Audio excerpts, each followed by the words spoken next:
রাত বাজে একটা, মাথায় ঝিম ধরে আছে। নেশাটা বোধ হয় একটু বেশি চড়ে গেছে।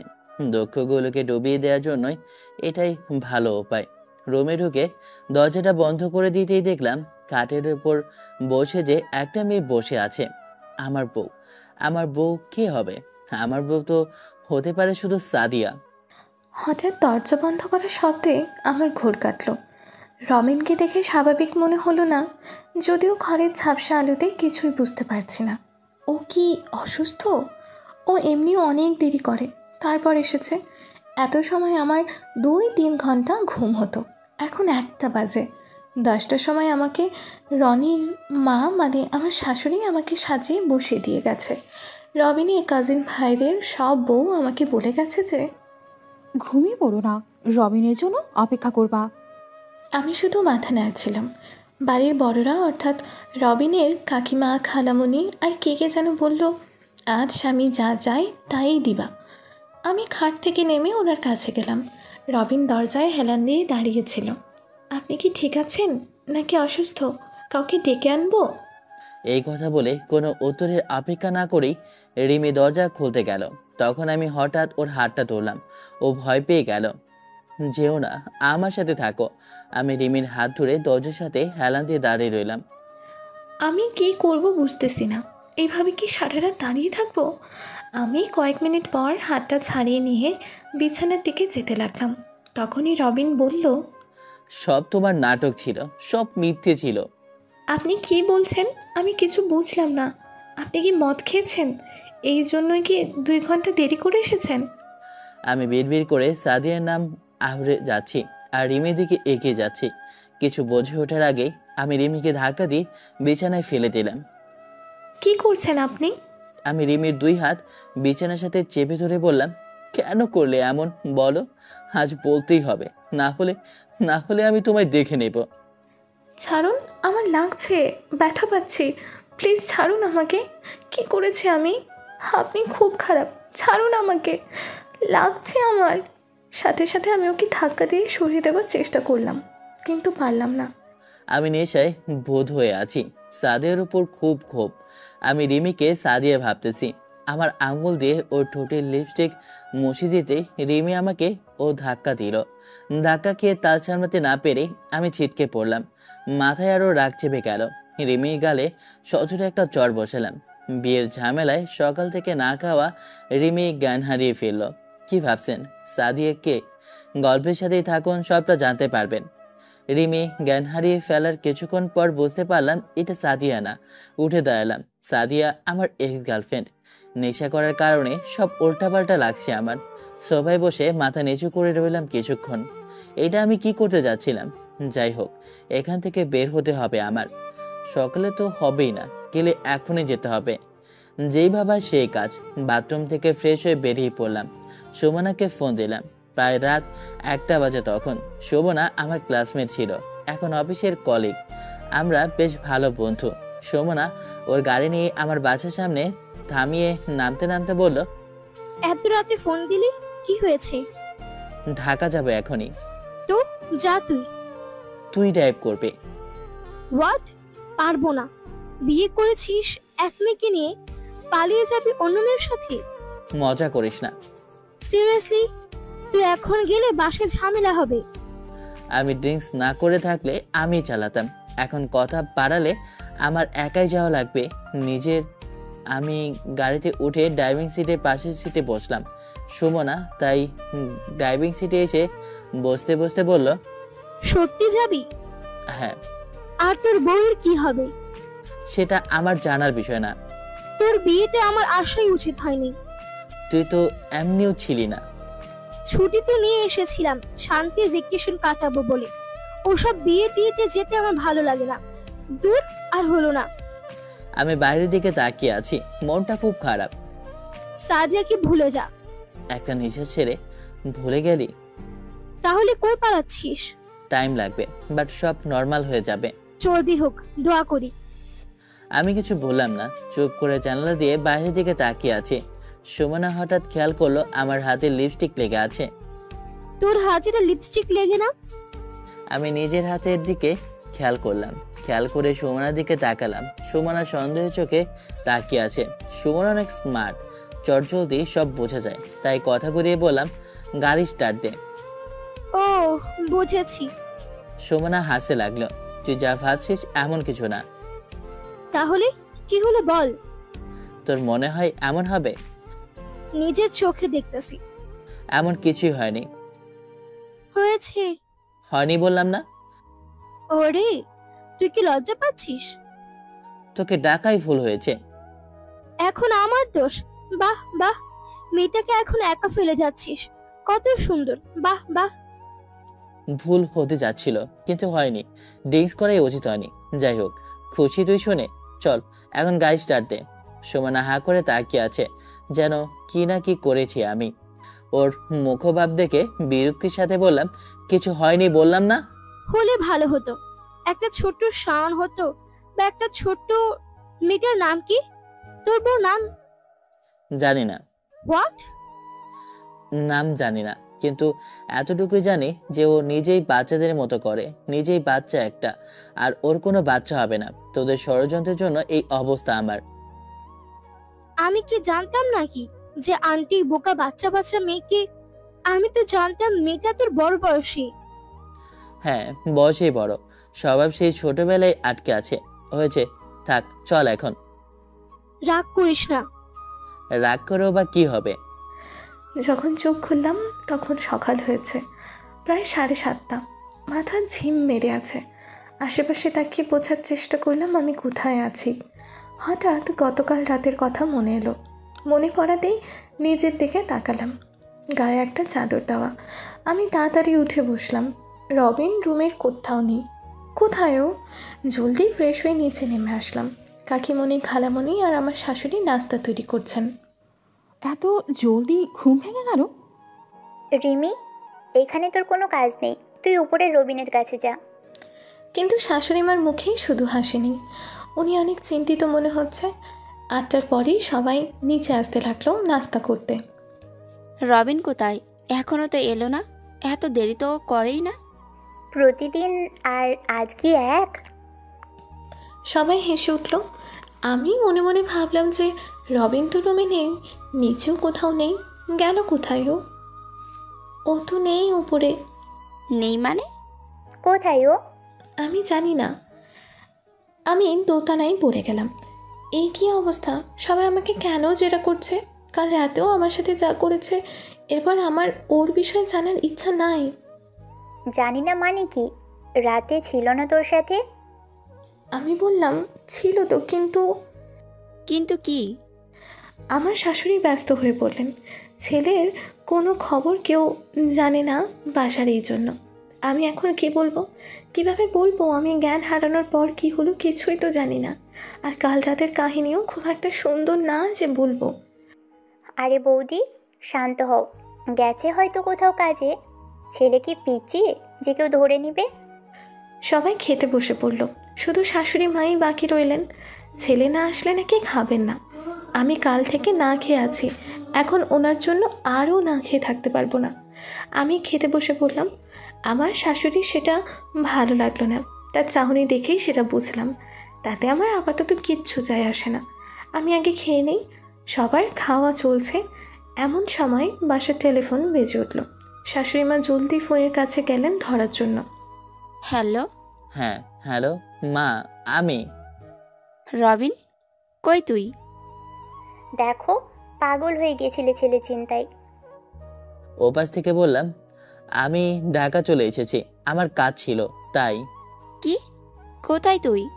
তোর কি বিয়েটা ছেলে খেলা মনে হয়? আজ না বউ ভাত? কখন গেছিস তুই? মা প্লিজ, ধরে বেঁধে একটা বয়সে বড় মেয়ের সাথে বিয়ে দিয়েছো, ভালো কথা, কিন্তু এসব রিচুয়াল আমার দ্বারা হবে না। তুই আজই ফিরে আসবি। আমার প্রজেক্টের কাজ আছে আজ থেকে। বাই মা, লাভ ইউ। সবাই মোটামুটি খাওয়া বন্ধ করে উৎসুক চোখে শাশুড়ি মায়ের দিকে তাকিয়ে আছে। কি হলো কেউ বুঝছে না। সবাই খাওয়া থামালো, তাই আমিও থামালাম খাওয়া। রিমি, আমার সাথে উপরে আসো। এখন আবার কি হলো? আমি কি কিছু ভুল করেছি? রবিন কি আমার নামে কিছু মিথ্যা বলে দিয়েছে? কি হয়েছে আপা? কোথায় ও? ঢাকা তোমার ছেলে। রিমি, কি হলো? আসো আমার সাথে। মেয়েটা খাচ্ছে, তুমি ওকে টানাটানি করছো কেন? তুমি তোমার কাজ করো। রিমি, উপরে আসো। আমি খাওয়া ছেড়ে উঠলাম। আমার পিছে পিছে কাকিমণি আর খালামণিও আসলো। আমাকে রবিনের রুমে নিয়ে দাঁড় করানো হলো। আমার ছেলে চলে গেল, আর তুমি আমাকে জানানোর প্রয়োজন মনে করোনি? সত্যি আমি জানি না উনি কখন গেছেন। এখান থেকে যেতে শাওনের কমপক্ষে 5 ঘন্টা তো লাগবেই। এখন সে ঢাকাতে, মানে ও অবশ্যই মধ্যরাতেই বের হয়েছে। কাল আসে নাই ও রুমে? এসেছিল। কখন? রবিন একটা এসেছিলেন। এত দেরি? আমি তো ওকে 10টায় পাঠিয়েছিলাম, ফুলসজ্জার রাতেইও চলে গেল। বাহ, ঠিক করেনি ব্যাপারটা। আজ বৌভাত, কি অবস্থা হবে এখন?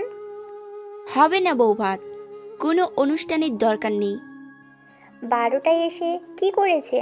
সাথে সাথেই চলে গেছে। এখন আমি কিভাবে বলবো যে উনি এসে আমার সাথে... না না, ছি ছি, এগুলো বলতে পারবো না, তাই মিথ্যা বললাম। হ্যাঁ, চলে গেছেন সাথে সাথেই। তুই ডাকলি না কাউকে? আমি চুপ করে রইলাম। সত্যি এই মেয়ে কিভাবে ওর সাথে সংসার করবে? ওর উপর রেগে লাভ আছে আপা? তোমার ছেলে কি কথা শোনার মতো? শাশুড়ি মা কারো কথায় কান না দিয়ে রেগেই ঘর থেকে বেরিয়ে গেলেন। সেই দিন বাড়ি চলে যাওয়ার পর 2 মাস আর বাড়ি যাওয়ার নামই নেয়নি। মা আমাকে ফোন করে আসতে বলেই কাল আসবো, পরশু আসবো, 1 সপ্তাহের মধ্যে আসবো। মূলত আমাকে হঠাৎ বিয়ে দেবার কারণ হলো সাদিয়া নামক মেয়েটার ভূত আমার মাথা থেকে সরানো। সেই জন্য সুমনা আর খালামণির হেল্প নিয়ে আমার মা অসুস্থতা নাটক করে বাসায় আমাকে এনে বিয়ে দিয়ে দিল। আমি তো রাজিই ছিলাম না। অনেক কষ্টে আমাকে রাজি করাতে পেরেছেন। মেয়ে দেখে দিয়েছেন আমার খালো, তিনি আমার সাথে খুব ফ্রি। আমি বিন্দাস আছি, আমার কোনো চিন্তা নেই। তবে শাশুড়ি মা আমাকে দেখে দীর্ঘ নিঃশ্বাস ছাড়েন। ছেলের বিয়ে আমি দিয়েছি সত্যি একটা বোকা মেয়ের সাথে, যার রবিনের ব্যাপারে কোনো মাথা ব্যথা নেই। বয়সে রবিনের বড় হলেও বাচ্চামো এখনো যায় নাই। একদিন আমার মা খালু ডেকে বলে বসলেন, রবিনের জন্য তুমি ভালো মেয়েই ঠিক করবে, এই বিশ্বাসে বিয়ে দিয়ে এখন পস্তাতে হচ্ছে আমার। ওকে রবিনের কাছে রেখে আসো। রবিন আর আসবে না, ভালো মতো চিনি ওকে আমি। তুমি রেখে আসো রিমিকে। তা না হয় কালই দিয়ে আসবো। আজই? আজই? এক নয়, রবিনের কাছে দিয়ে আসো, নাইলে ওকে আমি আজই ওর কাকা কাকির কাছে পাঠাই দিব। তুমি রাগ করো না আপা, আমি যাচ্ছি। পরে খালুজান আমাকে এসে বললেন, ব্যাগ গোছা, বেড়াতে যাব আমরা। বেড়াতে? আমি তো খুশিতে শেষ। এই ঘরে সারা দিন ভাল লাগে না। খালুজানকে আমি ছোট থেকে চিনি। উনি একজন যার সাথে আমি গল্প করি। খুশির ঠালায় 5 মিনিটে রেডি হয়ে নিচে এলাম। তোমার এসব শাড়ি পরা আর চলবে না, আমি যা দিব তাই এখন থেকে পরবে। এই বলে এক টান দিয়ে আমার হাতের ব্যাগটা নিলেন। তিনি নিজের রুমে গিয়ে একটা ট্রলি ব্যাগ আমার হাতে ধরালেন আর বললেন, যাও এখন, রবিনের খেয়াল রাখবে। এটা বুঝলাম না আমি, তাই প্রশ্ন করে উঠলাম, মানে? মানে আবার কি? রবিনের কাছে পাঠানো হচ্ছে তোকে? আমার মাথায় আকাশ ভেঙে পড়ল। আমি যাব না। যাবে না মানে? আরে মাত্র কয়েকদিনের জন্য যাব, আবার চলে আসব। কয়েকদিন আবার কি? খালামণিকে থামিয়ে দিয়ে খালু বলল, আরে এত কিসের কথা, যাই এখন। আমার তাও যেতে ইচ্ছা করছিল না। মোটামুটি চোখ গরম করে মিথ্যা আশ্বাসে রওনা হলাম। সন্ধ্যার দিকে রবিনের বাসায় পৌঁছালাম। অন্যরকম ভয় কাজ করছে। খালু কলিং বেল দিলেন। কিছুক্ষণের মধ্যে রবিন দরজা খুলে দিল। এই দুপুরবেলা কলিং বেল কে দিল? দরজা খুলে অবাক, খালু এসেছে রিমিকে নিয়ে। খালু, তুমি? তখনই আমার চোখে রিমির চোখ পড়লো। আমি সাথে সাথে চোখ নামিয়ে নিলাম। খালু বলল, তুই তো আর এলি না, তোর মাও বায়না করলো ছেলের কি হলো, তাই চলে এলাম। কিরে রিমি, ভেতরে আয়, বাহিরে থাকবি দাঁড়িয়ে? এখন তোমরা নতুন করে কি চাইছো বলো তো? দূর থেকে আসলাম, এখন বিশ্রাম নিতে চাচ্ছি আপাতত। দেখে নে রিমি, এই তোর বরের ঘর। এখন থেকে এটা তোরও ঘর। টোনাটনির সংসার যাকে বলে আর কি। আমি বিরক্ত হয়ে আর চোখে খালুর দিকে তাকিয়ে রইলাম। ভুল বললাম কিছু? যাই হোক, তোরা গল্প কর, আমি কাবাব মে হাড্ডি না হই। বলতে বলতে পিসে মশাই গেস্ট রুমে চলে গেলেন আর তার ছোট ব্যাগ নিয়ে। আমি রিমির দিকে তাকালাম, ও চোখ নামিয়ে নিল। রবিন সোফা থেকে উঠে আমার দিকে আসতে লাগলো। আমার সেদিন রাতের কথা মনে পড়ে গেল। ও কি আবারও উল্টাপাল্টা কিছু করবে আমার সাথে? আমি লাগেজের হ্যান্ডেল শক্ত করে ধরলাম। রবিন আমাকে পাশ কাটিয়ে চলে গিয়ে দরজা বন্ধ করলো। বুঝতেছি না যে কি করব। এই ভাড়া বাসাতে রুম 3টা, একটাতে আমার জিম করার রুম, সেটাতে কোনো খাট নেই। অন্যটা গেস্ট রুম, সেখানে খালু আছে। আর একটা আমার নিজের বেডরুম। তাছাড়া কিচেন ড্রয়িং রুম তো আছেই। খালু অবশ্যই আমাকে বাইরে শুতে দেবে না, সেটা আমি জানি। চিন্তার বিষয় এখানেই হঠাৎ খালু এসে রিমিকে বললেন, এভাবে আর কতক্ষণ দাঁড়িয়ে থাকবি? ওই রুমে যা, গিয়ে ফ্রেশ হ। তিনি রিমিকে আমার রুমটা দেখিয়ে দিলেন। রিমি লাগেজ নিয়ে চলে গেল, গিয়ে দরজা এড়িয়ে দিল। আমি খালুর সাথে একা কথা বলার সুযোগকে খুঁজছিলাম। খালুর সাথে গেস্ট রুমে গেলাম। কালই ফিরে যাও দয়া করে। 7 দিন থেকে তবেই যাব। আমি ভালো করে জানি তুমি আর মা তোমরা কি চাইছো, বাট আমাকে জোর করে লাভ হবে না। আমি বলেই উঠে যেতে লাগলাম। মেয়েটার মা বাবা নেই। আমি থেমে দাঁড়ালাম। কাকা কাকির কাছে বড় হয়েছে। আমি ওকে ছোট থেকে দেখছি। তোর ওকে ভালো অবশ্যই লাগবে। আমি নিজের লাইফ নিজেই গুছিয়ে নিতে পারবো। তোর মাকে তো চিনিস, ওকে নাকি কাকা কাকির বাসায় আবার দিয়ে আসবে। ওর কাকা কাকি ভালো মানুষ না, ওকে হয়তো অন্য কারো সাথে বিয়ে দিয়ে দিবে। টাকার জন্য যার তার সাথেই দিয়ে দিবে। গ্রামে তো বুড়ো শালিকের ঘাড়ে রোগ থাকে। এত সুন্দর একটা মেয়ের সাথে যদি ওই বয়স্ক কারো সাথে বিয়ে। আর কিছু শুনলাম না। আমি রুম থেকে বেরিয়ে এলাম। এখন খালু রসিকতা করবে। আমি লাগেজ খুলে লাগেজের সামনে বসে আছি। এগুলো কি পাঠিয়েছেন আমার শাশুড়ি? কি পরবো এখন আমি? রবিন দরজা ঠেলে রুমে ঢুকলো। আমি তাকালাম। ওকে দেখে আমি সাথে সাথে মুখ ঘুরিয়ে নিলাম। ও এখানে কেন? আমার কি ওর সাথে এক রুমে থাকতে হবে এই 7 দিন? রবিন এসে টেবিল ল্যাম্পের পাশ থেকে ওর ফোনটা নিয়ে আবারও বেরিয়ে গেল। আমি যেন হাঁফ ছেড়ে বাঁচলাম। একটু পরেই খালু দরজায় টোকা দিয়ে বলল, তুই কি জামা কাপড় আজ আর চেঞ্জ করবি না? জলদি কর, খাবার তো রেডি। সবগুলো শাড়ি পাতলা পাতলা, আর শাড়িগুলোর রং লাল, কমলা, মিষ্টি কালার, গোলাপি। অর্থাৎ শাশুড়িমা সব কালারফুল শাড়ি দিয়েই ভরে দিয়েছেন। দরকারি সবই আছে, কয়েকটা লিপস্টিকও আছে। কিন্তু এত পাতলা শাড়ি পরলে সবই বোঝা যাবে। অনেক বেছে বেছে একটু তুলনামূলক ভালো পেলাম। জলদি ফ্রেশ হয়ে সেটা পরে ডাইনিংয়ে এলাম। খাবার প্লেটে খাবার রেডি। খালু বলল, দেখ, তোর বর রান্নাও পারে। রবিন খালুর কথায় কান দিল না। খাবার সার্ভ করতে লাগলো। আমার প্লেটে যত ভাত দেওয়া হয়েছে আমি ততটাও খাই না। খালু বলল, কি রে, খা। আমি এত খাই না তো। আরে ডায়েট বাদ দে, খা খা। সত্যিই পারবো না। আমি রিমির সামনে থেকে প্লেটটা নিয়ে ভাত কমিয়ে ওর সামনে দিলাম। খালু বলল, তা তোর অফিস কটা থেকে কটা? 8টা থেকে রাত কটা? কেন? না, আর কি একা একা থাকবে মেয়েটা কত সময়? আমি জানি যে খালু একাই ফিরবে রিমিকে না নিয়ে, তাই কথা বাড়িয়েও লাভ নেই। রিমি খাওয়া শেষ করে নিজের রুমে গেল। আমি উঠে খালুর পাশে গিয়ে সোফায় বসলাম। খালুকে বললাম, দয়া করে কালই ফিরে যাও আর ওকেও নিয়ে যাও। কি যে বলিস, তোর মা আমাকে মেরে পুঁতে দিবে। সুন্দরবন ঘুরতে যাওয়ার টিকিট কেটে দেব, থাকা খাওয়া আর 1 মাস ঘোরার সব টাকা দিব। ডিল? ঘুষ? ওসব ঘুষ টুস আমি খাই না।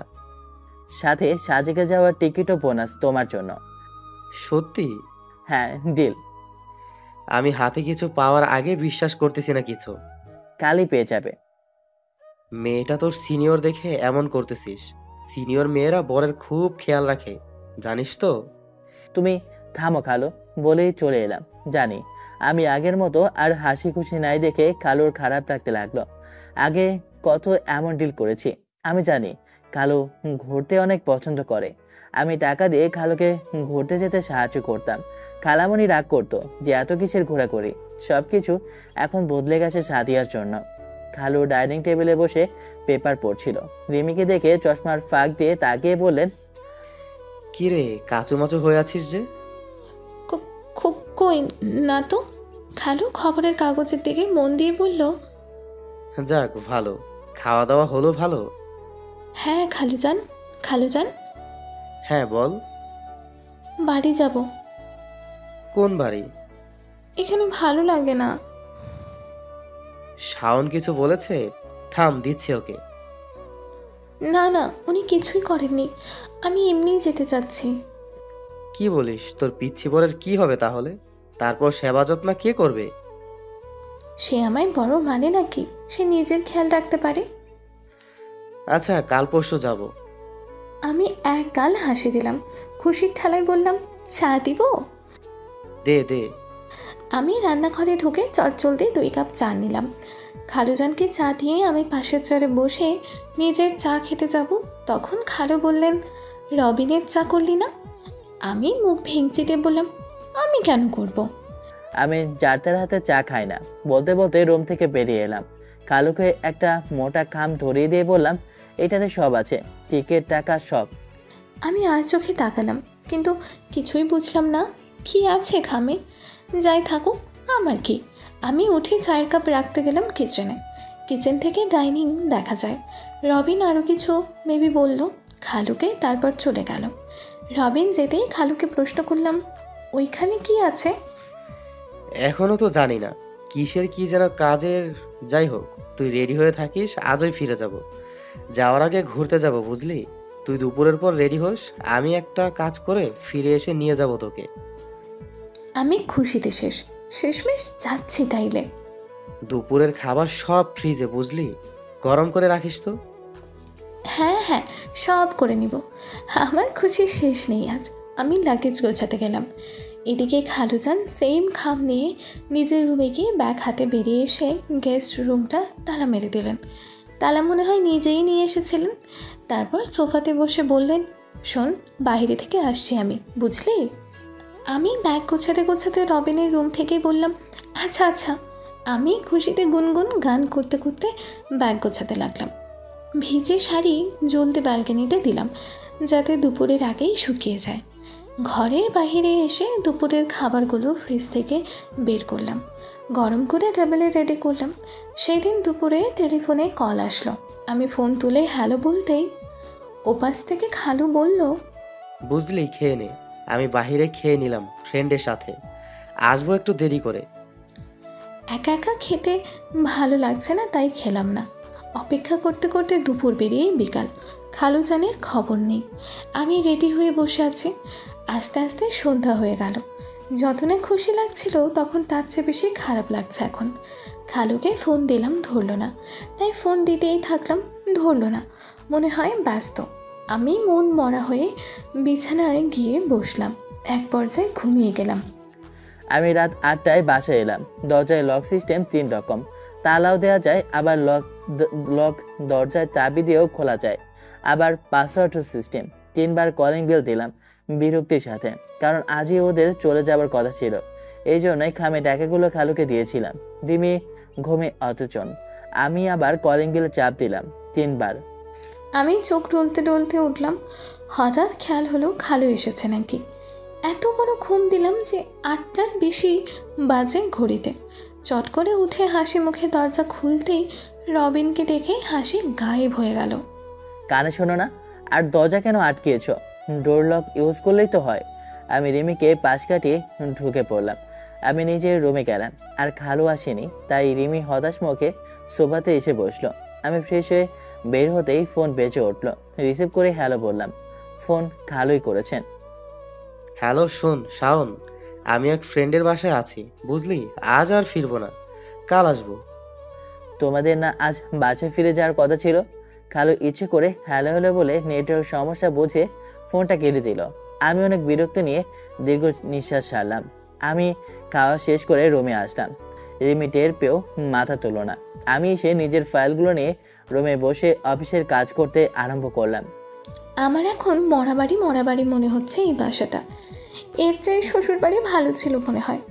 10টা বাজে, ঘুমও আসছে না। একটু আগেই যা ঘুমিয়েছিলাম তাতে আজ 12টা 1টা অবধি তো আসবেই না ঘুম। রবিন ফাইল গুছিয়ে রেখে লাইট বন্ধ করে রুম থেকে বের হলো। সেই সুবাদে আমি মাথা তুললাম। আস্তে আস্তে গিয়ে ব্যালকনিতে দাঁড়ালাম। আজ চাঁদ মাঝারি আকারের, তাও ভালোই আলো। আমি গেস্ট রুমের সামনে দাঁড়িয়ে আছি, তালামারা দেখে ফ্রুকুসকে তাকিয়ে আছি। বুঝতে বাকি রইল না যে খালু ঠিকই জানেন আমি গেস্ট রুমে এসে আজকে ঘুমাতে পারি, তাই এই কাজ করে গেছে। সিরিয়াসলি আজও সোফায় ঘুমাতে হবে চিন্তা করে মাথা ব্যথা শুরু হলো আমার। বিরক্তির সাথে নিজের রুমে এসে বিছানায় কাউকে না দেখে শুয়ে পড়লাম। মনে মনে বললাম, একদিন আমি সোফায় ঘুমিয়েছি, আজ তোমার পালা সিনিয়র বউ। তারপর ঘুমিয়ে গেলাম। আমি অনেকক্ষণ ব্যালকনির মেঝেতে বসে রইলাম। কত মিস করছি নিজের গ্রামকে আজ। জীবন কত দ্রুত বদলায়। 12টার দিকে রুমে ঢুকলাম। রুম এখন ঘুটঘুটে অন্ধকার লাগছে। সোফাতেও নেই। কোথাও গেলে তাইলে বিছানার কাছে যেতেই বুঝলাম রবিন ঘুমিয়ে আছে। দীর্ঘ নিঃশ্বাস ছেড়ে আমি বালিশ নিয়ে সোফাতে শুয়ে পড়লাম। 2 মিনিট শুয়েই বুঝলাম সোফাতে ঘুমানো অসম্ভব। এমনিও ঘুম আসছে না, তাই খোলা ব্যালকনির দিকে তাকিয়ে রইলাম। ভোরের দিকে চোখ একটু ঘুমে এলো। 6টার একটু আগেই ঘুম ভাঙলো আমার। সোফার দিকে তাকালাম, কোনো ভ্রুক্ষেপ না করে গোসলের জন্য নিচের তোয়ালে আর কাপড় নিলাম। নিতে নিতে রিমির দিকে তাকা দিয়ে দেখলাম রিমি একদম সোফার কোণায় চলে এসেছে, আর একটু হলেই পড়বে নিচে। ও ঘুমের করে পড়ে যাওয়ার মতো অবস্থা হতেই আমি ধরে ফেললাম ওকে। আমার এক হাত ওর মাথার নিচে, আরেক হাত দিয়ে ওর হাত ধরা। এত কিছুর পরেও ও শান্তিতেই ঘুমাচ্ছে। ভাবা যায় ও শান্তিতে মাথা নাড়িয়ে আরও আমার কাছে চলে আসলো। আমার ফোনটা বেঁচে উঠলো। আমি বিছানায় রাখা ফোনের দিকে তাকালাম। রিমিও ঘুমের ঘরে চোখ খুললো। ওর এত কাছে আমাকে দেখে ও অবাক হয়ে গেল। রিমি কিছুই বুঝে উঠতে না পেরে ফট করে উঠে বসলো আর বলল, কি করছো তুমি? 2 হাত নিজের গায়ের উপর দিয়ে আর চোখে আমার দিকে তাকিয়ে চোখ নামিয়ে নিল। ফোন বাজা থেকে থেমে গেল। আমি উঠে দাঁড়ালাম, সোফা গড়াগড়ি করে ঘুমানোর জন্য না। কথাটা বলেই আমি গোসল করতে ঢুকে গেলাম। আমি মনে মনে বললাম, মানে কি? আমি উঠে দাঁড়ালাম, ভাবছি কি করব। তখনই রবিনের ফোন আবারও বেজে উঠল। কি করব, ধরবো? একবার বাথরুমের দিকে তাকালাম, তারপর ফোনের কাছে গেলাম। দেখলাম খালুজান ফোন করেছে। আমি রেগে গেলাম। বাহ, উনি আমাকে ফোন না করে রবিনকে ফোন করেছে নাকি? ফোন রিসিভ করে রেগে বললাম, খালুজান কোথায় তুমি? আমি কাল থেকে অপেক্ষা করছি। খালু বলল, ও তুই ধরেছিস? আর বলিস না, কালো এই খামটা দিল না রবিন, বলল যে এই নাও, এগুলোর বদলে রিমিকে রেখে যাও। আমি আর কি বলবো, তাই একাই চলে এলাম। রবিনের ওপর তো আমি আর কথা বলতে পারি না, তাই না? আমি আশ্চর্য হয়ে বললাম, কি বলেছো আবার বলো। ওকেই জিজ্ঞাসা করে নে না। আমি ভাই এখন সুন্দরবন যাচ্ছি। ঘুষ ঘুষ, ভালো থাক, টাটা। আমি হ্যালো হ্যালো বললাম, কিন্তু ওই দিকে খালুজান ফোন কেটে দিয়েছেন। আমি দ্রুত ফোন কান থেকে নামিয়ে আবারও ফোন দিতে চাইলাম, কিন্তু ছাতার পাসওয়ার্ড দেওয়া ফোনে। রাগে ফুলতে লাগলাম। আমি মনে মনে বললাম, ধুস, ঘুষ দেখাচ্ছি, ঘুষ। আমি গোসল করে বেরোতেই রিমির দিকে চোখ যায়। মেয়েটা রেগে দাঁড়িয়ে আছে। আমি আলমারি খুলে স্যুট খুঁজতে লাগলাম। আমি কালো স্যুট বের করে সোফায় রাখলাম আর হাতার বোতাম লাগাতে লাগাতে রিমির দিকে তাকালাম। হঠাৎ ওর হাতের দিকে নজর পড়লো। ওর হাতে আমার ফোন। আমি রেগে বললাম, আমার ফোন নিয়ে তুমি কি করছো? তুমি খালুকে কি বলেছ? কি বলেছি জানেন না আপনি? আমি নিজের ঘড়ি পড়ায় ব্যস্ত হয়ে গেলাম। এটা দেখে ও আরো খেপে গেল। 2 পা এগিয়ে এসে বলল, আপনি ঘুষ দিয়েছেন। আমি এবার ওর দিকে অবাক হয়ে তাকালাম। কি চাও তুমি? কেন দিয়েছো টাকা ওনাকে? সেটা তোমার জানার বিষয় না, আর তোমার না জানলেও চলবে। আমি রেগে বললাম, কেন? আমাকে নিয়েই যখন, তখন আমি জানবো না কেন? আমি উত্তর না দিয়ে বললাম, আমার ফোন দাও। না, দিব না। আমি রেগে বলে উঠলাম, আমার ফোন দাও। আমাকে আগে তুমি বলবে। কথা শেষ করার আগে আমি ওর দিকে এগিয়ে গেলাম। তাই দেখে ও চুপ হয়ে গেল। ভালোভাবে দেবে, শান্ত গলায় বললাম আমি। তারপর হাত বেড়ে দিলাম। আমি ভয় ভয় বললাম, আপনি আগে। ও ওর কথা শেষ হবার আগেই ওর হাত থেকে ফোনটা টেনে নিয়ে আবার আলমারির দিকে চলে গেলাম আমি। আমি থাকতে চাই না তোমার সাথে। আমি শান্ত গলায় স্যুট ঠিক করতে করতে বললাম, আমিও তোমাকে রাখতে চাই না। তাহলে কেন জোর করছেন? What do you mean? জোর করছে কে? অবাক হয়ে জিজ্ঞাসা করলাম। তুমি তুমি করেছো। তোমাকে না পিচ্ছি আমার একদমই সুবিধার মনে হয় না। আমি আমার স্যুট ঠিক করা রেখে ওর দিকে তাকালাম। আমার চোখ দেখে বুঝে গিয়েছে বেচারা লাস্ট কথাটা বলাটা কত বড় ভুল হয়েছে ওর। ঢৌ কিলে নিয়ে মনে মনে বললাম, আমার কি ভয়? হ্যাঁ, যা সত্যি তাই তো। আমাকে জোর করে রাখতে কেন চাইবে ও? কে সুবিধার না? বলতে বলতে ওর কাছে এগিয়ে গেলাম। আমি ওর কাছে আসতেই ও চলতি মুখ ঘুরিয়ে চলে আসতে চাইতেই আমি ওর হাত ধরে নিজের দিকে ফিরালাম ওকে। ও চমকে উঠল। কি করছেন আপনি? হাত ছাড়েন আমার। কি বলে তুমি? হ্যাঁ পিচ্ছি? আমি সুবিধার না? আমি তুমি তো কি?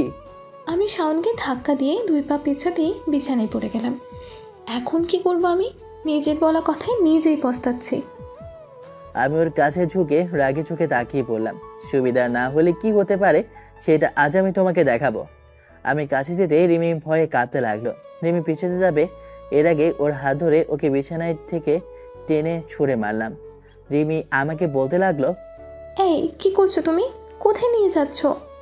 আমি ওকে টেনে নিয়ে একদম বাসা থেকে বের করে দরজা আটকে দিলাম। আমি দরজায় বারবার আঘাত করে বললাম, দরজা খুলুন। কয়েকবার বলার পরও কোনো সারা শব্দ পাওয়া গেল না। এখন তো আমার গা জ্বলে যাচ্ছে। ইচ্ছা করছে ওই শাশুড়িকে আর তার ছেলেকে দুটাকেই চিবিয়ে খেয়ে ফেলি। হাত মুঠো করে রাগ পোষানোর চেষ্টা করলাম, পোষালোই না। খালি পায়ে 10 মিনিট ওইভাবেই দাঁড়িয়ে রইলাম। তারপর মনে মনে বললাম, যেদিকে 2 চোখ চাই চলে যাব আমি আজ। যেই ভাবা সেই কাজ। আমি নিচে নেমে এলাম সিঁড়ি দিয়ে। লিফটে চড়তেই ভয় লাগে। নিচে আসতেই আশেপাশে সবাই তাকাচ্ছে আমার দিকে। নিচে রিসেপশনের মহিলাও তাকাচ্ছে, আসলে আমার দিকে না, আমার পায়ের দিকে, কারণ আমি খালি পাই। আমি একটা দীর্ঘ নিঃশ্বাস ফেলি দাঁতের দিকে তাকিয়ে ব্যঙ্গ হাসি দিয়ে বললাম, খালি পায়ে কি কাউকে প্রথম দেখেছেন আপনারা? হ্যাঁ, আজ আমার শহীদ দিবস তো, তাই আমি খালি পায়ে, বুঝতে পেরেছেন? বলেই আমি হাঁটা ধরলাম। অনেক দূর পর্যন্ত হেঁটে মনে পড়ল যে আমি কাল দুপুর থেকে কিচ্ছুই খাইনি। পেটে হট্টগোল হচ্ছে আর মাথাও ঘুরছে। এখন এমনই কপাল আমার, আবার ফিরে যাব? না না, কেন ফিরবো? আমার কি মান সম্মান নেই? কিন্তু কিছুই তো চিনি না এখন। দরজা খুলে বের হলাম অফিসে যাওয়ার জন্য। এদিক ওদিক চোখ বুলে রিমিকে কোথাও দেখতে পেলাম না, তাই নিজের মাথা থেকে ওর চিন্তাটা ঝেড়ে ফেলে দিয়ে নিজের মতো অফিসে চলে গেলাম। নিজের অফিসে বসে বসে ফাইলগুলো চেক করছি। এমন সময় খালু ফোন দিল। হ্যালো, বাসার টেলিফোনে কতবার ফোন দিচ্ছি, কেউই তো ধরছে না। রিমি কোথায়? তুমি কোথায়? উল্টা প্রশ্ন করলাম আমি। কোথায় আবার? সুন্দরবন। সকালে তো ফোন করলাম। আমি রেগে গিয়ে বললাম, তুমি ওকে না নিয়ে গেছো কেন? আর ওকে জানিয়েছো কেন যে আমি তোমাকে টাকা দিয়েছি? আরও কি কি বলেছো? আমি নাকি ওকে জোর করে রেখেছি? কি বলেছো ওকে তুমি? খালু একটু কেসে বলল, আমি কখন কি বললাম?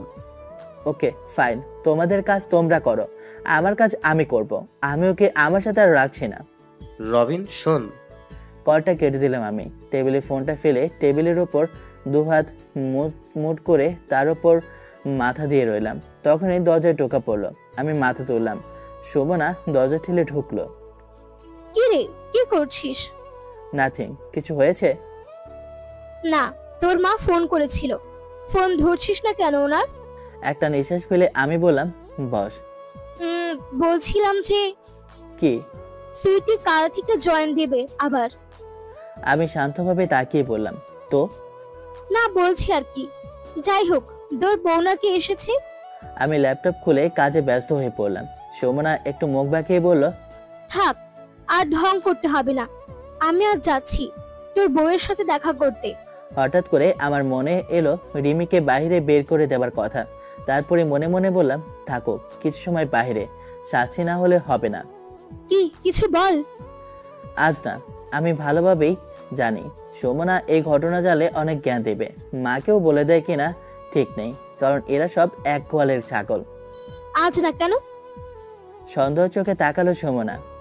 তোর বাসাতেই ওকে আমি পাঠিয়ে দেবো কাল, তখন সারাদিন দেখিস আর দেখেও দিস। ল্যাপটপে কাজ করতে করতে বললাম আমি। তা থাক, আমি আজ যাব। না। হাঁটতে হাঁটতে অনেক দূর এসেছি, খালি পায়ে আর কতক্ষণ হাঁটবো? এক জায়গায় দাঁড়ালাম, পায়ের নিচে ব্যথা করছে। সামনের দিকে বসার জায়গাও খুঁজলাম, দেখলাম সামনে একটা বড় গেট, কলেজ কিংবা ভার্সিটির মতন জায়গা মনে হয়। আমি ঢুকতেই দেখলাম কয়েকটা ছেলে মিলে দুইটা মেয়েকে বিরক্ত করছে। মনে মনে বললাম, ঢাকাতেও বখাটে আছে তাইলে। ছেলেটা জোর করে মেয়েটার হাত ধরতে চাচ্ছিল। আমি এদিক ওদিক তাকিয়ে একটা মাঝারি ইট ওই ছেলের মাথায় মারলাম। ছেলে ব্যথা পেয়ে আহা করে উঠল, আমার দিকে তাকালো, মাথা দুলতে দুলতে বলল, কে রে? ছেলেগুলো ঘুরে আমার দিকে তাকালো, মেয়ে দুটো সরে পড়ল। আমি অবাক হয়ে মনে মনে বললাম, বাহ, যার জন্য এত কিছু করলাম তারাই কেটে পড়লো এখন। ছেলেটার ফ্রেন্ডগুলো আমার দিকে ভ্রুকুচকে তাকিয়ে আছে, আর ছেলেটা বিরক্তিকর ভঙ্গিতে মাথা ডলতে ডলতে বলল, নিউ মাল নাকি, তাও আবার শাড়ি পরে কলেজে এসেছে। বলেই সবাই হাসতে লাগলো একসাথে। যদিও জোশ দেখতে মাইরি। বলেই আমার কাছে এগিয়ে আসতে লাগলো। আশেপাশের লোকজন যে যার মতো ঘুরে বেড়াচ্ছে, গল্প করছে। চিৎকার করব কি করব বুঝতে পারলাম না, তাই আমি পেছাতে গিয়ে এক ছেলের সাথে ধাক্কা খেলাম। তাকিয়ে দেখলাম স্যুট কোট পরা এক ছেলে। ধাক্কা খেয়ে আমার দিকে উনি তাকালো। যাক, কাউকে তো পাওয়া গেল। আমি ওই ছেলেকে বললাম, দেখেন তো ভাই, খুব বিরক্ত করছে, ওদেরকে ধরে 2-4টা দিন তো। ছেলেগুলো ভয়ে এদিক ওদিক চলে গেল। আমি হাঁপ ছেড়ে বাঁচলাম। ছেলেটা স্বাভাবিকভাবেই আমার দিকে তাকিয়ে আছে। ধন্যবাদ আপনাকে অনেক, হাসি মুখেই বললাম আমি। উনি আমার পায়ের দিকে তাকালেন। আমি চোখ ছোট ছোট করে বললাম, এত হাঁ করে দেখার কি আছে? কাউকে কখনো খালি পায়ে দেখেননি? ছেলেটা হাসি মুখে বলল, দেখেছি, কিন্তু তাদের খালি পায়ের সাথে সাথে ছেঁড়া জামা কাপড় পরে থাকতে দেখা যায়। আমি বুঝলাম উনি ভিক্ষুকদের কথা বলছেন। ভ্রু কুচকে বললাম, মানে? কোথায় থাকেন আপনি? দেখে তো স্থানীয় মনে হয় না। এই ঢাকাতেই। উনি মিটিমিটি হাসতে হাসতে বললেন, তাহলে কি এখন খালি পায়ে মর্নিং ওয়াক করছেন? আপনাকে ভাবতে হবে না, আপনি যেতে পারেন। কথা শেষ করার সাথে সাথেই পেটের মধ্যে আওয়াজ হলো, অর্থাৎ এখন খেতে হবে কিছু। উনিও শুনতে পেয়েছেন হয়তো। আমি অপ্রস্তুতভাবে হাসলাম। উনি করুণ দৃষ্টিতে বললেন, আপনাকে দেখে মনে হচ্ছে আপনি হারিয়ে গেছেন। আপনি কি আমার হেল্প চান? আমি কিছু না বলে তাকিয়ে রইলাম। উনি হেসে বললেন, চলেন প্রথমে কিছু খেয়ে নেওয়া যাক। না না, আমার খিদে নেই, আর আমি একাই যেতে পারবো। উনি একটা নিঃশ্বাস ফেলে বললেন, তাহলে আর কি, আমি যাই, আপনি থাকেন। পাশের দোকানে অনেক ভালো খিচুড়ি বিক্রি হয়। উনি হেঁটে চলে যেতে লাগলেন। আমি মনে মনে বললাম, রিমি, এখন এত মান সম্মান দিয়ে আর কি করবি কি তুই? আগে পেট পূজাটা কর। আমি ওনার পিছে পিছে যেতে লাগলাম। খিচুড়ি দিয়ে গেল দোকানদার মাত্র 1 প্লেট। আমার দিকে প্লেট ঠেলে দিয়ে ইশারা করে খেয়ে নিতে বললেন উনি।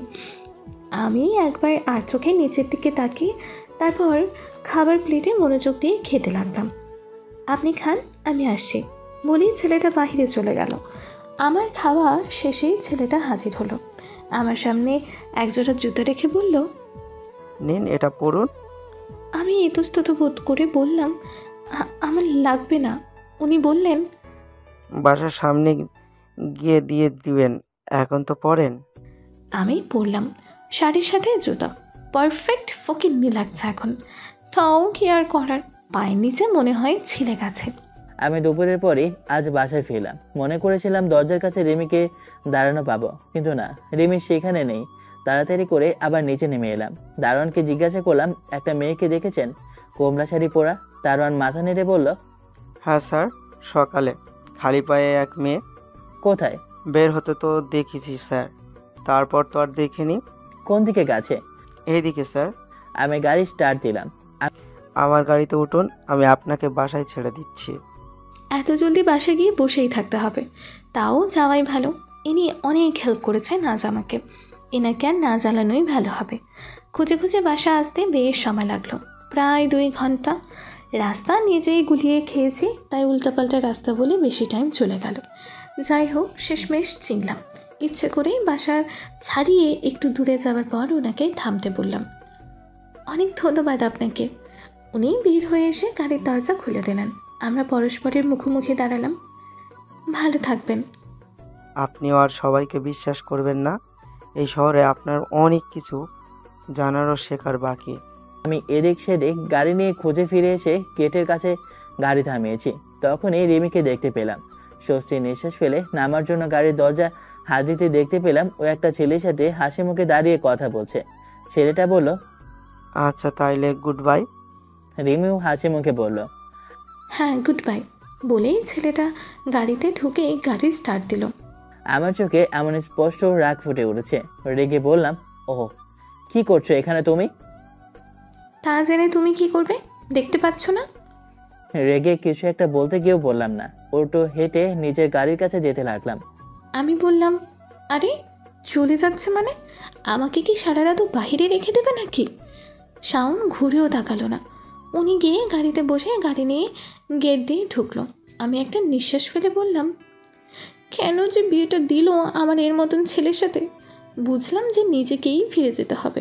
আমি জলদি জলদি হেঁটে গিয়ে ঢুকছিলাম, তখন দারোয়ান বলল, আরে ম্যাডাম আপনি, আপনাকে স্যার খুঁজছিল। কোন স্যার? লম্বা করে নীল শার্ট পরা।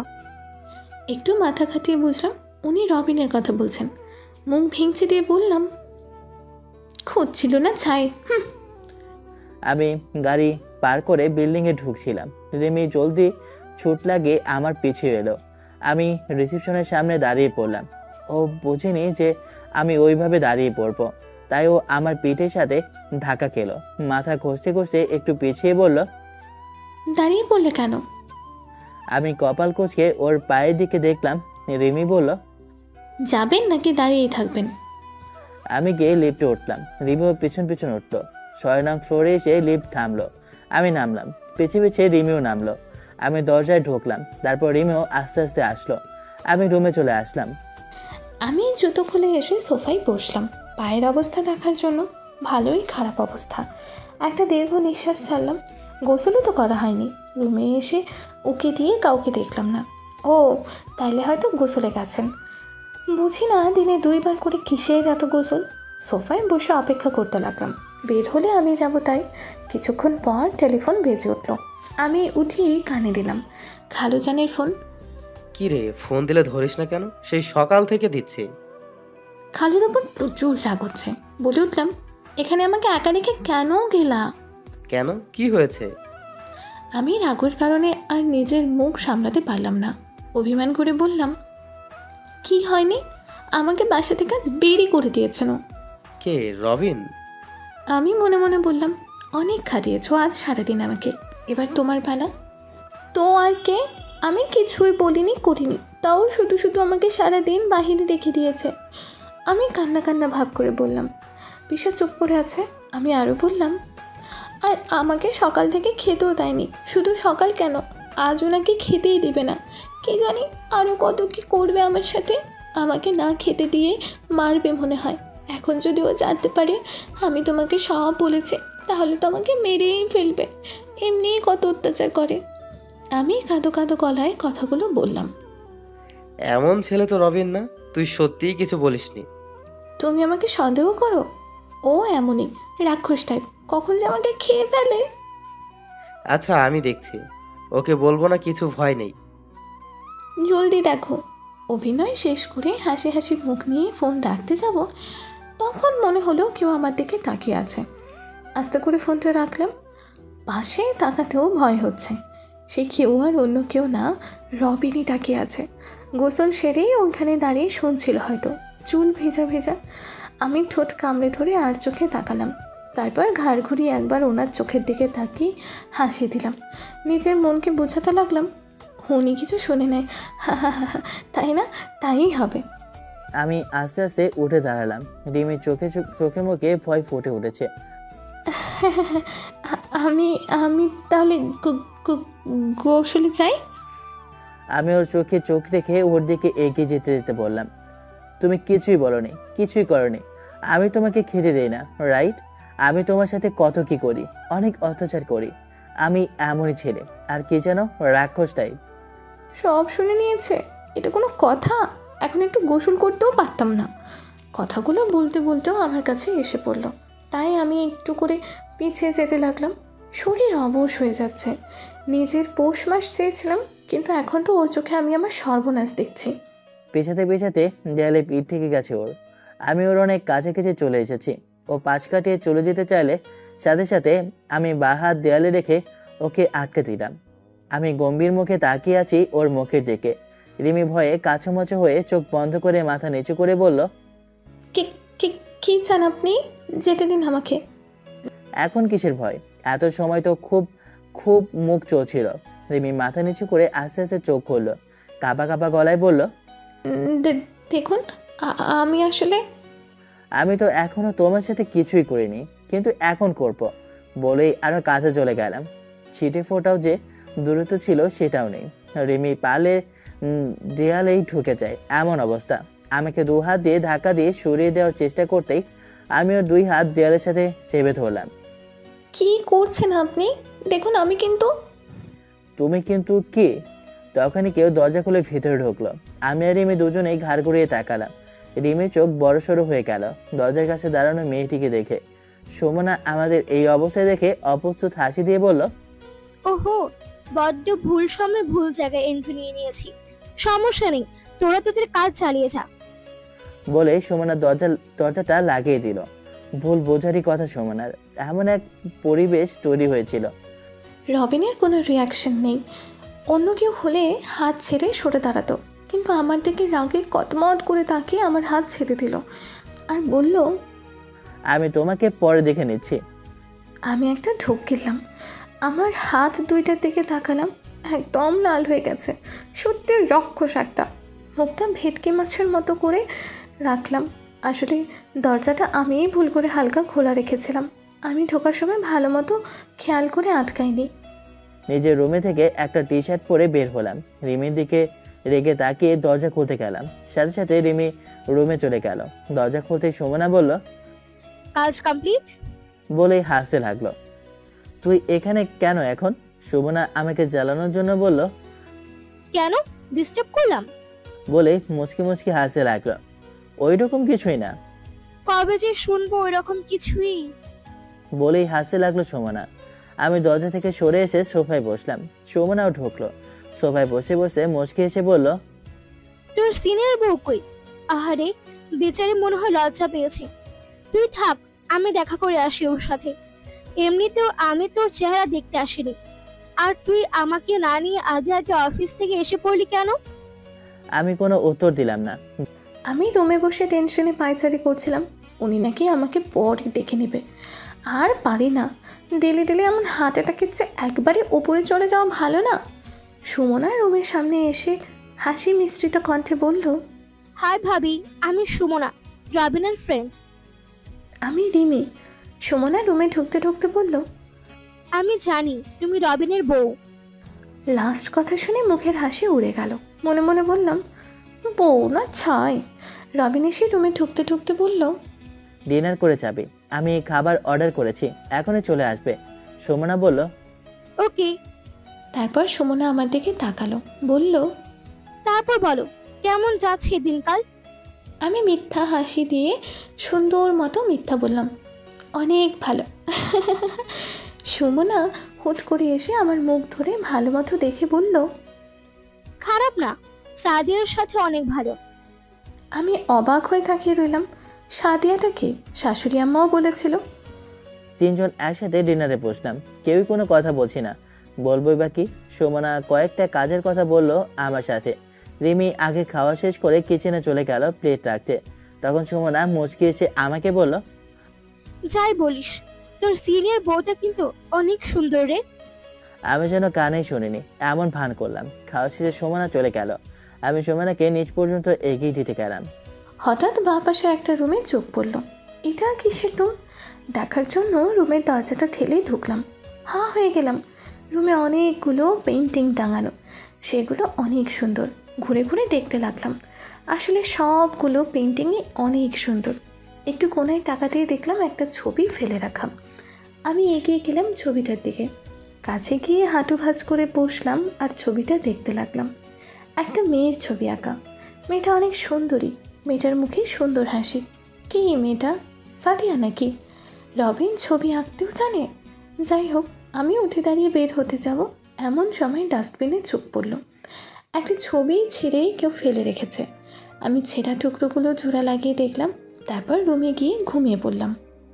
বাসা থেকে বের হবো এমন সময় ফোনটা বেজে উঠলো সুমনার কল। হ্যাঁ সুমনা। কই তুই আয় তো। হ্যাঁ আমি আছি। একটা নিঃশ্বাস ছেড়ে চিন্তা করতে লাগলাম যে কি করা যায়। উনি ভোরে উঠে সব রান্না করে যান, না হলে রান্না করা যেত। আমি তো নাস্তাই করিনি। খাবার টেবিলের দিকে গেলাম, দেখলাম নাস্তার মেনু রুটি আর সবজি। যাক, চলবে। তারপর কিছুক্ষণ দাঁড়িয়ে থেকে ঠোঁটের কাছে 2 আঙুল ধরে চিন্তা করতে লাগলাম কি করা যায়। ওই পেন্টিং আঁকা রুমটায় যেতে ইচ্ছা করলো, তাই আবারও ওই রুমটায় ঢুকলাম।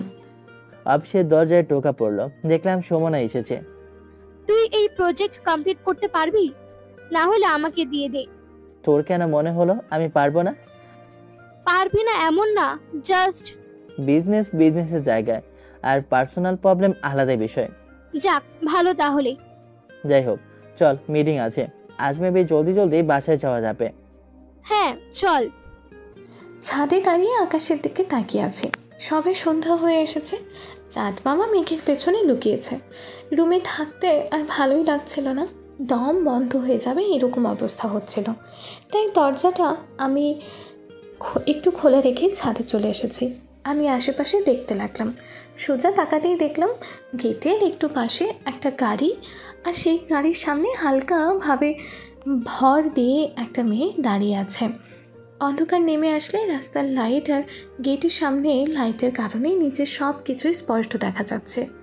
মেয়েটাকে চেনা চেনা লাগছে, কোথায় দেখেছি মনে পড়ছে না। মনে করার চেষ্টায় মেয়েটার দিকেই তাকিয়ে রইলাম। হঠাৎ দেখলাম মেয়েটা হেঁটে এসে অন্য একটা গাড়ির সামনে দাঁড়িয়ে গেল। আমি হাঁ হয়ে গেলাম। মেয়েটার কি ভয় ডর নেই? এভাবে অন্য একটা গাড়ির সামনে দাঁড়িয়ে গেল। গাড়িটা ভাগ্যের সময় মতো থেমেছিল, কিন্তু একটু খেয়াল করতে দেখলাম থেমে যাওয়া গাড়ি থেকে রবিন নেমে আসলো। আমি অবাক হয়ে বিষয়টা বোঝার চেষ্টা করলাম। রবিন নেমে আসতেই মেয়েটা এসে রবিনের মুখোমুখি দাঁড়িয়ে কিছু বলতে লাগলো। অল্প কয়েক কথা হতেই রবিন নিজের গাড়ি থেকে ঘুরতেই মেয়েটা পেছন থেকে রবিনকে জড়িয়ে ধরলো। সেই মুহূর্তে আমি হাই তুলছিলাম, কিন্তু ওই ঘটনা দেখে হাঁ করেই রয়ে গেলাম, আর আমার চোখ কপালে উঠে গেল। এই মেয়ে ফ্রেন্ড হবেই না তাহলে? আরও অবাক হয়ে চিন্তা করলাম, তার মানে এখন কি দাঁড়ালো বিষয়টা? এখন আমার আছে দজ্জাল শাশুড়ি, গরিলা বর, আর এই সুন্দরী সতীন। বাহ রেমি বাহ, তোর মতো কপাল কি আর সবার হয় রে? বাহ বাহ বাহ। হাঁ করা অবস্থাতেই ছাদ থেকে নামতে লাগলাম। আমি ভীষণ রেগে গেলাম সাদিয়ার বেহায়াপনায়। কি করছো কি তুমি? আমি ভুল করেছি, কিন্তু সেই ভুলের কারণে তুমি এত বড় একটা সিদ্ধান্ত কিভাবে নিলে? বুড়ি মেয়েটাকে বিয়ে করে নিলে? চুপ করা একদম। রিমির ব্যাপারে একটা কথা বলার আগে ভেবে বলবে। সাদিয়া আমাকে তাও জড়িয়ে ধরে রইল, এই জন্য একটা টানে হাত ছাড়িয়ে নিলাম ওর। তোমার নাটক বন্ধ করো, ভুল তো আমার ছিল। আমি তোমাকে চিনতে ভুল করেছি, সুবিধাবাদী মেয়ে তুমি। আমার ভুল হয়েছে। এখান থেকে চলে যাও, আমি তোমায় দেখতে চাই না। এরপর রবিন চলে এলো গাড়ি নিয়ে। বাসায় এসে দেখলাম রিমি টেবিলেও খাবার গরম করে রেডি করতেছে, কিন্তু আমার মাথায় রাগে আগুন চলতেছে। আমার বউ আমার সিনিয়র, তাতে ওর কি? রিমির মতো ভালো মেয়েকে ও এসব বলার সাহস পায় কিভাবে? রিমি প্লেট নিয়ে বসতে আমরা রুমের দিকে বারবার তাকালো। ভ্রুকুচকে মনে মনে বললাম, লাইট তো জ্বলছেই, খাবেন না উনি? প্রতিদিন তো এই টাইমে ডিনার করেন। পরক্ষণেই ভাবলাম আমার কি, ডিনার সেরে চিন্তা করতে লাগলাম সব ফ্রিজে ঢোকাবো কিনা। উনি তো এখনও ঢং করে খেতে আসেনি, কি করব? ওনার রুমে যাব জিজ্ঞাসা করতে, এই যে শোনো, খাবে না? একদম আমার কাছেও আসবে না আজ। অন্যের রাগ আমার উপর কেন ঝাড়ছেন? ও এই কথা বলতেই আমি রেগে ওর দিকে তাকালাম। ও ভয় পেয়ে আর দাঁড়ালো না, চলে গেল। ভাল লাগে না, খালি রাগ দেখায়। আস্ত হেঁটে ওই কোনাটার রুমটায় আবারও ঢুকে গেলাম। দেখতে দেখতে হঠাৎ আবারও সেই কোনার ছবিটার দিকেই নজর পড়ল। এগিয়ে গিয়ে হাতে নিলাম ছবিটা এক হাত দিয়ে একটু পরিষ্কার করে নিলাম। হঠাৎ খেয়াল হলো যে এই মেয়েটা আজ এসেছিল। ছবিটা ভালো করে দেখছিলাম, তখনই ফট করে রুমে রবিন ঢুকলো। আমি টের পেয়েই চোখ বড়সড় করে হাতের ছবিটা শক্ত করে চেপে ধরে পেছনে তাকালাম। রবিনের মুখের রাগে ভাবে বলে দিচ্ছে আমার এখানে ঢোকাই উচিত হয়নি। মানা করেছিলাম না?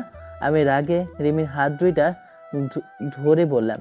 ওর হাত এত জোরে ধরলাম যার কারণে ছাড়ানোর চেষ্টা করে বলল, উফ, ছাড়ো না আমাকে। রাগ বাড়তেই আমি রুম থেকে বের হয়ে বসার ঘরে গেলাম। মেয়েটা কাটা হাত নিয়ে শুয়ে পড়েছে। এত অবশ না, এই মেয়েকে ভালো না বেঁচে থাকা যায় না। এসব ভাবতে ভাবতে ওর হাতে ব্যান্ডেজ করে দিলাম। আমি ওর এক হাত বাহু ধরে টানতে টানতে ডাইনিংয়ের সামনে এনে ধাক্কা দিয়ে সরিয়ে দিলাম। আমার ধাক্কায় তাল সামলাতে না পেরে ডাইনিং টেবিলের সাথে ধাক্কা খেলো, আর ডান হাত গিয়ে পড়লো টেবিলের গোল টিনের গ্লাসের মধ্যে সাজিয়ে রাখা ছুরির উপর। সাথে সাথে ডান হাত কেটে রক্ত বের হয়ে গেল। সেই গোল টিনের গ্লাসটা সহ এর ভিতরে ছুরি কাটা চামচগুলো নিচে পড়ে গেল। রিমি ওর বাঁ হাত দিয়ে ডান হাত চেপে ধরলো। চোখ দিয়ে টপ টপ করে পানি পড়তে লাগলো ওর। জানি না কেন আমি আর দেখতে পারলাম না ওর চোখের পানি। খুব কষ্ট হলো। আমি রুমে গিয়ে দরজা লাগিয়ে দিলাম। টেবিলের খাবারগুলো ওভাবেই পড়ে আছে। আমি ব্যথায় ঠোঁট কামড়ে ধরে কিছুক্ষণ দাঁড়িয়ে রইলাম। তারপর কিচেনের কাছে গিয়ে ট্যাপ ছেড়ে হাতটা ট্যাপের নিচে ধরলাম। চোখ থেকে এখন আর পানি পড়ছে না। অনেক সময় ওভাবেই হাতের ট্যাপ নিচে রেখে ট্যাপের দিকে তাকিয়ে রইলাম। কিছুক্ষণ পর হাতের রক্ত পড়া বন্ধ হয়ে গেল। ট্যাপ বন্ধ করে এসে সোফায় বসলাম। একটা বিরক্তির নিঃশ্বাস ফেলে নিজের জীবনের জন্য উপহাসের একটা হাসি দিলাম। এতিম মেয়ে, বাবা মার ভালোবাসা পায়নি, অন্য কেউ ভালোবাসবে সেই আশাই নেই। সোফার পিছনে যে ছোট্ট বালিশ ছিল সেটা মাথার নিচে নিয়ে জড়সড় হয়ে শুয়ে পড়লাম। অল্প সময়ের মধ্যেই ঘুমিয়ে গেলাম। আজ একটু আগেই ঘুম ভাঙলো।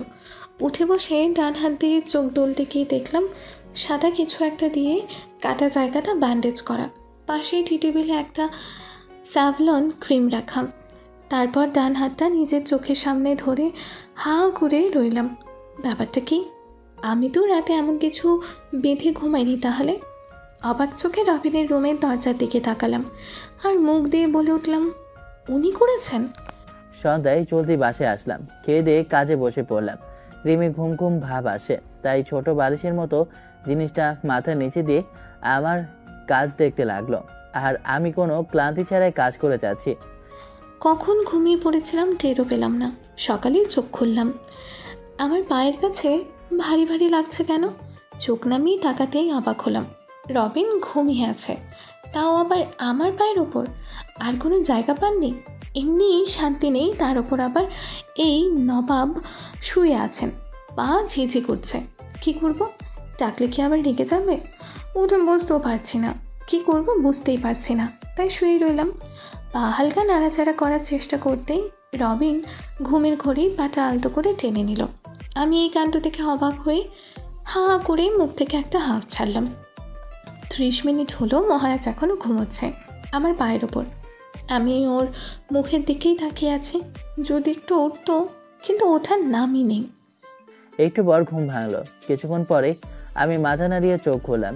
রিমি আমার দিকে তাকিয়েছিল, তাই চোখে চোখ পড়লো। ও লজ্জা পেয়ে সাথে সাথে চোখ ঘুরিয়ে অন্যদিকে তাকালো। আমি কোথায় আছি বুঝতে পেরে ফট করে মাথা তুলে উঠলাম। টেবিলের উপর থেকে মোবাইল নিয়ে দেখলাম অনেক দেরি হয়ে গেছে। তাড়াহুড়ো করে গোসলে গেলাম। আমি কিছুক্ষণ পর রবিনের রুমে ঢুকলাম। ও গোসল করছে এখনও। মনে করেছিলাম গোসল শেষ। যাক, কি আর করার। ফিরে আসতে যাবো এমন সময় রবিনের ফোন বেজে উঠল। আমি ফিরে তাকালাম, ফোনটা বিছানার উপরে রাখা। আমি খালুর ফোন হতে পারে মনে করে এগিয়ে গেলাম।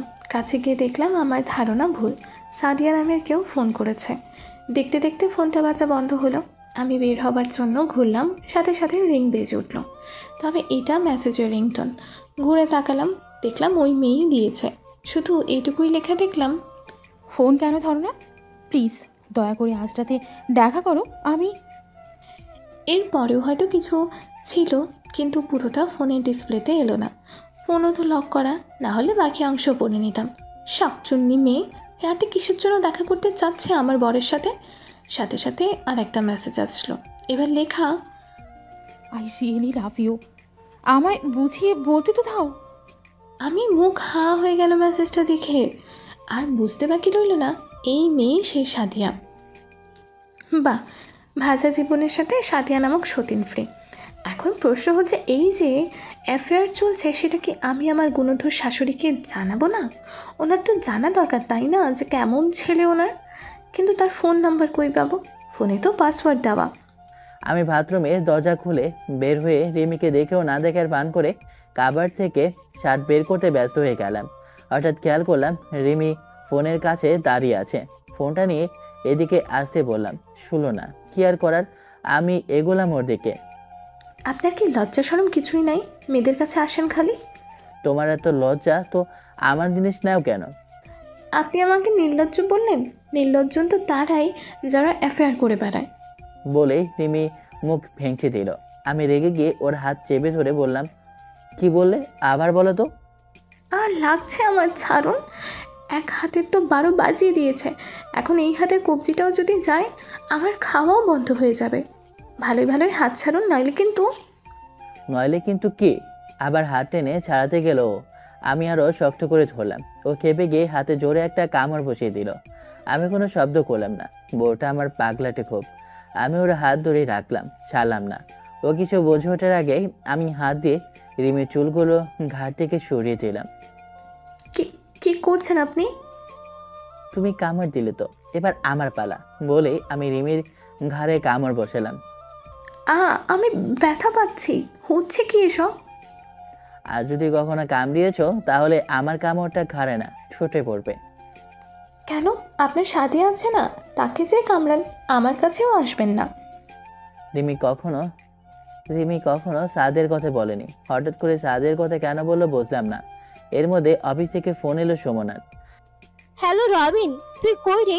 জলদি অফিসে আয়, একটু ঝামেলা হয়েছে। অফিসের সাদিয়া এসে বসে আছে। এ কথা শুনে আমার মেজাজটা গরম হয়ে গেল।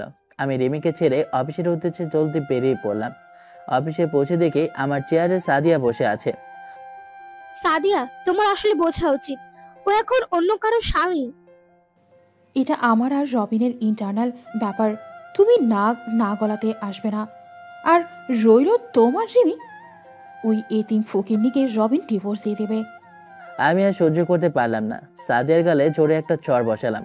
তোমার সাহস কি করে হয় রিমির ব্যাপারে এইসব বলার? রিমি আমার স্ত্রী, আর যখন তোকে আমি ভালোবাসতাম তখন তো তুই অন্য একটা ছেলের সাথে চলে গিয়েছিলি। তুই ভাবলি কি করে রিমিকে ডিভোর্স দিয়ে তোর মতো একটা নষ্টা মেয়েকে আমি বিয়ে করব? তুমি আমার গায়ে হাত তুললে রবিন? হ্যাঁ, তুলেছি। আর ভুলে যদি রিমির নামে বাজে কথা বলার সাহস দেখাস, সামনেও তুলব। তারপর সাদিয়া কাঁদতে কাঁদতে অফিস রুম থেকে বেরিয়ে গেল।